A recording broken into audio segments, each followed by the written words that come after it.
It's getting exciting in the VR world. One of the reasons we wanted Greg to be in studio with us today is because of your particular expertise in this. This is Google Cardboard based.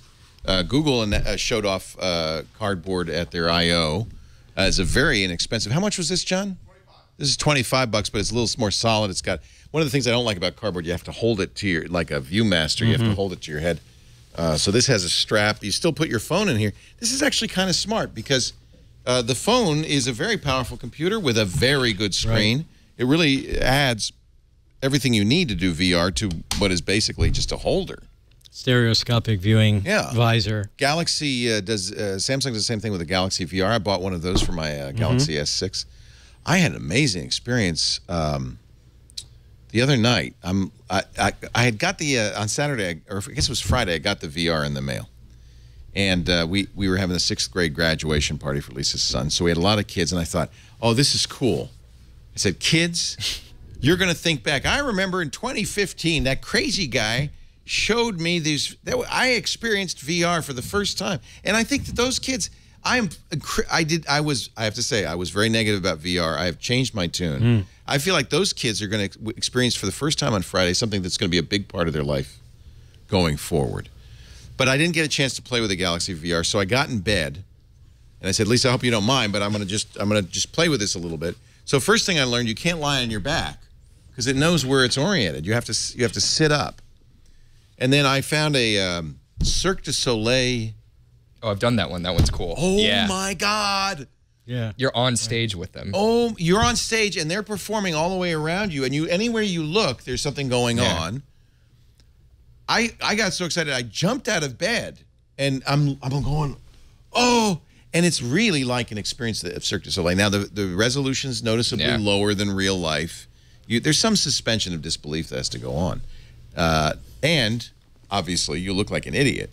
But the experience was, to me, an eye-opener. I feel like, oh, I get it. I'm not that interested in VR gaming. It makes me nauseous to have moving through a game when I'm not moving. Right. I feel like that's not a good thing for me. No. But I love these VR experiences. There's a Paul McCartney concert. You can sit on stage. I've done that one, too. And, Isn't that cool? and Beck also. Beck? Yeah. I think that's a really good use for it. And Google, of course, announced that Apollo platform. I'm sorry, what is it called? Jump. Right.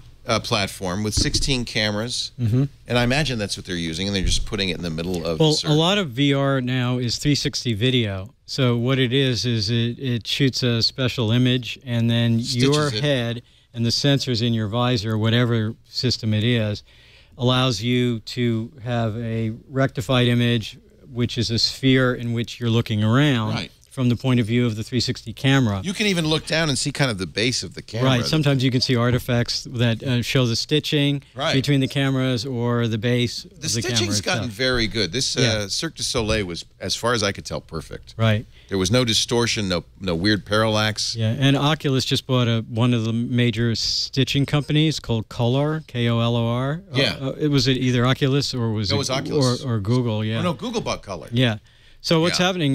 Google, Facebook, aka Oculus, and Apple are all scooping up companies. What's Apple doing? Filing patents. That would be great to know. Apple bought Metaio, which is an AR company, and there probably have a lot of other acquisitions we don't know about right now. I was kind of skeptical of virtual reality. That's where you have to put on a helmet and you seal out the world. Yeah, you're occluded from the world. Occluded. And I was more excited when I saw Microsoft's HoloLens. Yeah. I thought augmented reality, where I'm seeing the world with additions, that's really the future. But I think now still look like a dork. You can put two stereo cameras on a VR system and have it act like an AR system, so you can see around you. You can do that with Cardboard. The camera, you make the camera active. Right. Now, Cardboard seems to be compatible with Oculus. In other words, the demos I download for Oculus seem to work on my... that's cool. Yeah. And vice versa. They're all just spin-offs from stereoscopic rendering. Right. It's 2 pictures. Right and left eye image and point of view changes. So there really isn't anything that would make this, hardware specific, or is there? You could, I guess. Well, I posed a good question to Palmer Luckey at CES that a lot of VR is going mobile, like the Samsung that you have.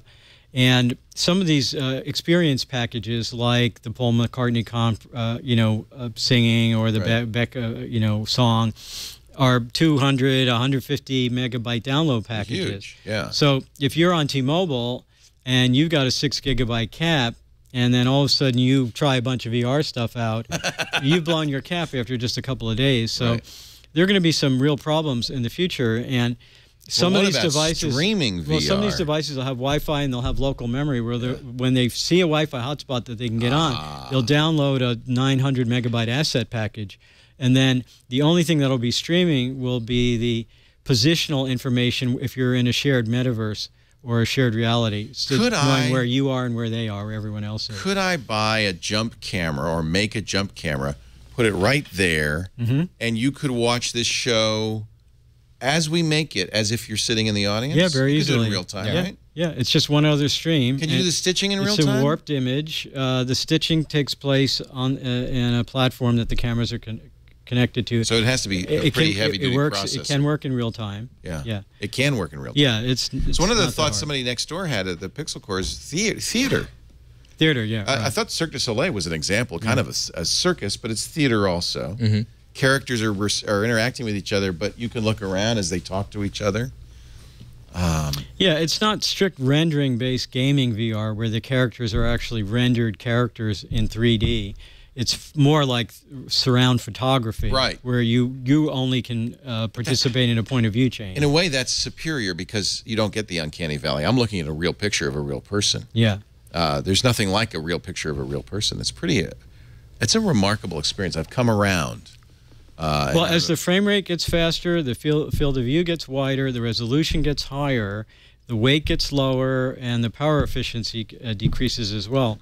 The idea that you can have a personal device, which is yours, that you don't have to share, right? That you can bring everywhere in a bowling bag, makes it a very practical platform for people to experience theater, learning. I just use it. I want to use it in the gaming. Nursing home. I just want to sit there in my chair and have a life without ever leaving. Well, the this is a picture home. of the nursing home of the future. That's what I think. Everyone. We'll all be like Wall-E, just sitting here consuming our.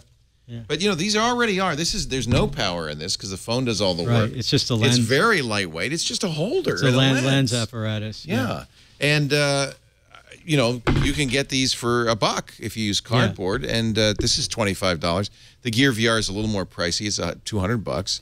Well, the Oculus, the high-end Oculus. And by the way, the Gear VR is Oculus. It says powered by Oculus. Right. Well, they've been collaborating with them to tweak all the software and everything else, so it works well and doesn't burn up the phone. Right. And John Carmack has been very hands-on in all the really minutia of the micro-programming that has to go into making that work well. Of course, the game designer from id who did Quake and he's, Doom. Chief Technology Officer. Become CTO over at. He was so excited by this. He said, I want to work for you guys. And he's been doing a great job. And most of his talks from Oculus are online. They're very technical. So if you're into the technology of it, you can just watch these talks online and become very, very smart very quick.